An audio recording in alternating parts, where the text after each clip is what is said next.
नमस्ते दोस्तों मैं आपका दोस्त और होस्ट अजय गुजर द बम्बाट न्यूज़ चैनल के साथ। और आज हमारे बीच है रतन जी कोदारा, जो कि एक इतने एक्टिव कार्यकर्ता है और साथ में युवाओं को साथ लेके चलते। और लक्ष्मणगढ़ में ऐसा कोई भारतीय जनता पार्टी का कार्यकर्ता नहीं जो इनको नहीं पहचानते। चलो जी, आप मिलते हैं रतन जी से। सर, सबसे पहले आप अपने बारे में बताइए, आपने राजनीतिक कैरियर की शुरुआत कैसे की और आप कब से राजनीतिक लाइन में हो? 20 साल पहले मैंने पंच का चुनाव लड़ा था और उसी दिन से लोगों के बीच में मिलना, उनके सुख दुख की बातें सुनना और उस पंच के चुनाव से मैंने अपनी राजनीति स्टार्ट कर दी। पंच के बाद मैंने सरपंच का चुनाव लड़ा, 2015 में पंचायत समिति सदस्य का चुनाव भी हमारे वार्ड से लड़ा। वर्तमान में मेरी मिसेज जिला परिषद के वार्ड नंबर 37 से बीजेपी की मेंबर है, जिसमें आज तक बीजेपी जीत नहीं पाई, पहली बार इतिहास में जीती। और खीरवा एक गांव है जिससे हजारों की संख्या में पठानों ने वोट दिए, इसलिए उससे जनता को बहुत बहुत धन्यवाद। और रतन जी, हमने ऐसा भी सुना है कि एक छोटी सी बात को लेकर भी एक आंदोलन कर लेते हो और आप इतने एक्टिव कार्यकर्ता हो, तो वो एनर्जी आपके पास कहाँ से?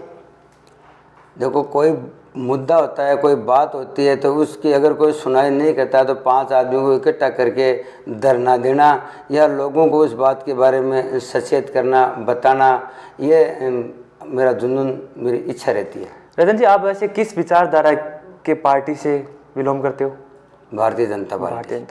रतन जी, आपने भारतीय जनता पार्टी ज्वाइन की है, तो आपके ऐसा एक चेहरा जो कि भारतीय जनता पार्टी में पॉपुलर हो, जो आपका फेवरेट हो?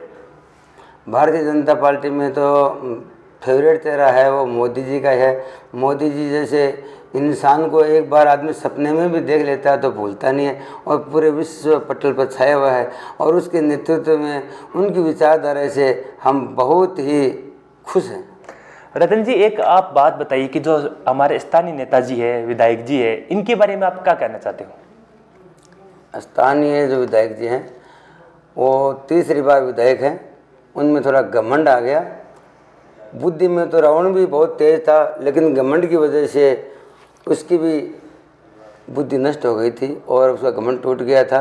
तो इसी प्रकार से हमारे जो विधायक हैं वो भी घमंडी हैं, लोगों के साथ अच्छी तरह से बर्ताव नहीं करते हैं, इसलिए आम जनता उनसे त्रस्त आ चुकी है।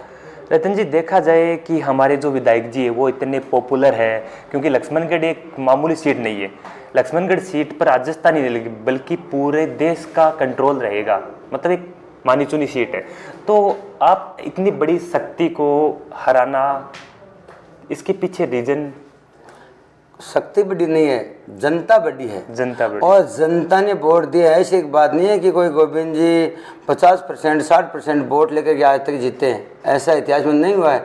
33% वोटों से जीत करके, और उनका एक भाग्य था, वो भाग्य की वजह से तीसरी बार एमएलए रह गए। ये नहीं कि जनता का कोई जन समर्थन उनको ज़्यादा मिला है, ऐसी कोई बात नहीं है। लेकिन जो साम्राज्य बना रखा अपना वो, क्योंकि जहाँ कहीं भी देख लो सरपंच भी ज़्यादा कांग्रेस के मिलेंगे, वार्ड मेंबर भी कांग्रेस के मिलेंगे, यहाँ तक कि चेयरमैन भी कांग्रेस का है। तो एक कांग्रेस का माहौल बना हुआ है। उस माहौल को, उस चक्रव्यूह को तोड़ने की कैसे तोड़ेंगे आप? पहले तो आप ये बताओ। सरपंच हैं वो एक गैर राजनीतिक होते हैं। अब मैं आपको बता देना चाहता हूँ कि जिस वार्ड से, वार्ड नंबर 37 से मेरी मिसेज जिला परिषद मेंबर है, वो 11 पंचायतों वार्ड है, उनमें से 10 सरपंच कांग्रेस के हैं, आज भी है जी हाँ। उसके पश्चात भी, और बीजेपी वहाँ से जीती है और आज तक के चुनाव में पहली बार जीती है। तो सरपंचों का होने से क्या मतलब है? सरपंच तो होंगे तो अच्छे विचारों के हैं, लोगों की सेवा करते हैं, तो वो तो कोई भी बन सकता है। उसमें कांग्रेस बीजेपी का कहाँ सिंबल होता है सरपंच का? जी। और रतन जी, आप ये बताओ कि जो स्थानीय कांग्रेस पार्टी वो लक्ष्मणगढ़ तहसील में और विधानसभा में कितना काम करवाती है? हर गाँव में लेवल में मान लो या फिर शहर में मान लो, कितना काम करवा रही है? काम तो देखो, पहले तो राज्य में पैसा कम मिलता था, चाहे कोई सरपंच हो या फिर कोई प्रधान हो, जिला प्रमुख हो या एमएलए हो। अब धीरे धीरे सरकारें पैसे बढ़ाकर देती हैं, तो गांव में विकास तो देखो होगा ही। आज कांग्रेस के राज में हो रहा है, कल बीजेपी का राज होगा तो उसमें भी होगा, काम तो होगा ही। जी, वैसे अपने जो स्थानीय विधायक जी है डोटासरा जी, उन्होंने काम भी खूब करा रखा है, जैसे कि पार्क मान लो, हॉस्पिटल मान लो, और भी बहुत काम करा रहे। तो सड़कें भी अच्छी बना रखी है, उनको जीतना थोड़ी तो एक मुश्किल आएगी। तो उस मुसीबत में आप क्या करोगे, आपकी क्या रूपरेखा रहेगी कि आप उस विधायक को हराने में सक्षम हो? देखो, हराने का मान जनता का है। जनता स्थानीय विधायक से उब चुकी है। आपने बताया सड़कें की है, हम भी मानते हैं कि, लेकिन जो उनमें सीमेंट, कंक्रीट या जो डामर पड़ने चाहिए जी, मटेरियल, वो मटेरियल पूरा पड़ा नहीं। जनताओं से त्रस्त सरकार के पैसे भी लग जाते हैं और लोग उसमें चाटापूची कर जाते हैं। मतलब आप जो अपने स्थानीय विधायक जी है उनके काम से सहमत नहीं हो? ने काम किया है, काम तो सरकार आगे से पैसा देती है तो वो तो काम तो होगा ही। जी जी। लेकिन उसमें घपले ज़्यादा हो रहे हैं और इन घपलों से जनता परेशान हो चुकी है साहब। सर, यदि आपको टिकट मिल जाए तो क्या आप चुनाव लड़ोगे अगली बार? टिकट मिलती है तो लड़ेंगे, कैसे नहीं लड़ेंगे। सर, आगे जाके आप कौन से लेवल का चुनाव लड़ना चाहते हो? हर आदमी की इच्छा होती है, ऊपर बढ़ने का लेवल देखता है और ऊपर बढ़ने का लेवल हम देखेंगे। अभी आपका क्या इरादा है किस चुनाव के लेकर है? नहीं, वो तो पार्टी जो हमें दायित्व देगी उसके लिए हम तैयार हैं, लेकिन हर आदमी की इच्छा होती है, से ऊपर जाना चाहता है। अब ऊपर के पद में क्या देती है वो पार्टी की इच्छा, जो देगी वो हम बेखूबी से निभाएंगे। क्योंकि आने वाला विधानसभा चुनाव है, उसको लेकर आपके कोई मन में फीलिंग हो या फिर कांग्रेस पार्टी को हराने के लिए आपके पास ऐसा पॉइंट हो कि हम हरा सकते हैं, और क्या आप विधानसभा चुनाव में अपना हाथ से डालना चाहते हो, क्या लड़ना चाहते हो आप? देखो, लड़ने की बात तो यह है कि पार्टी जिसको टिकट देगी, जी जी, भले वो किसी को भी दे, उसके साथ हम सभी कार्यकर्ता जी जान से मेहनत करेंगे। और जनता में जो आक्रोश है, जी जी, उस आक्रोश को जनता के साथ जाकर के बैठेंगे, उनसे उनके बारे में चर्चा करेंगे और जनता अपना आक्रोश निकाल करके, और जो स्थानीय घमंडी जो विधायक है उसको लगभग दोपहर पहले ही हरा देगी, ऐसा मानस अपने लक्ष्मण की जनता में बना हुआ है। जी जी। तो वर्तमान में जो बीजेपी में, जो भारतीय जनता पार्टी में गुटबाजी चल रही है, उसको लेके आप क्या कहोगे?